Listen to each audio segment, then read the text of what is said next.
Hey guys, welcome back to my channel. আমি রুনু, আমার Runu dream লাইফে তোমাদের সকলকে স্বাগত জানাই। আশা করি তোমরা সবাই খুব ভালো আছো। আমিও কিন্তু ভালো আছি, মোটামুটি ভালো আছি। কদিন আগে প্রচণ্ড টেনশানে ছিলাম, এখন সেখান থেকে একটু একটু করে বেরিয়ে এসেছি। তো যাই হোক, ওগুলো বাদ দাও। এটা হচ্ছে আমাদের এলাকার রাধাকৃষ্ণের মন্দির। এটা কিন্তু অনেক বড় মন্দির। যেহেতু আমি রাত্রিবেলায় গিয়েছিলাম, তাই তোমাদের পুরো ভিডিওটা করে দেখাতে পারিনি। আর কালকে ছিল নৃসিংহ চতুর্দশী বারব্রত, সবাই তাই জন্য সব ভক্তরা এসছেন।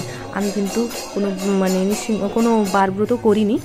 অ্যাকচুয়ালি আমাদের বাড়ির পাশে যে দাদা বৌদিটা রয়েছে, ওরাই কিন্তু বারব্রত করেছে, তাই ওরা আমাকে জোর করে নিয়ে গেছিলো। কারণ ওরা 3-4 দিন ধরে দেখতে পাচ্ছিলো আমি প্রচণ্ড ডিপ্রেশনে ছিলাম, চিন্তা করছিলাম। আমার মুখে হাসিটাই পুরো চলে গেছিলো, কারণ কিছু প্রবলেম ছিল সেই জন্য।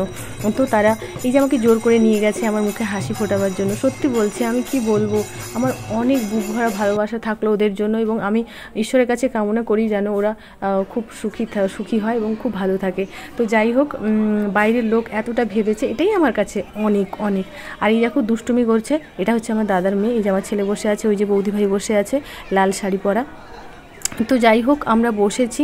আমি সত্যি বলছি, খুব শান্তি ফিল করছি, খুব খুব ভালো লাগছে। আমার হাজব্যান্ড জানতে পেরে ও খুব খুশি হয়েছে যে আমি বাইরে বেরিয়েছি। তো ওরও খুব ভালো লেগেছে। আর এই দেখো, এই কিন্তু জিমনাস্টিক, আমার এই দাদার মেয়েটা কিন্তু জিমনাস্টিক শেখে। ও কিন্তু জিমনাস্টিক করছে ওখানে সবার সামনে, সবাই কিন্তু জিমনাস্টিক দেখছে। আর ওর মা কিন্তু খুব প্রাউড ফিল করছিল। তো যাই হোক, নিজের সন্তান যদি ভালো কিছু করে, সব মা বাবাদেরই প্রাউড ফিল হয়। আর আমরা এখানে এখন প্রসাদ খাবো, তাই জন্য অপেক্ষা করছি। যে পাতা দিয়ে দিয়েছে, পুরো মন্দির জুড়ে কিন্তু সবাই খেতে বসেছে। এখানে কিন্তু প্রসাদটা অ্যাকচুয়ালি হয় আলুর তরকারি। এই আলুর তরকারিটা খাওয়ার জন্য কিন্তু সবাই অপেক্ষা করছে।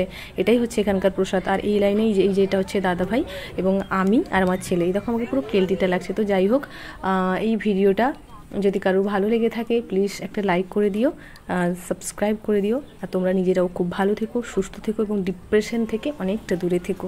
টাটা।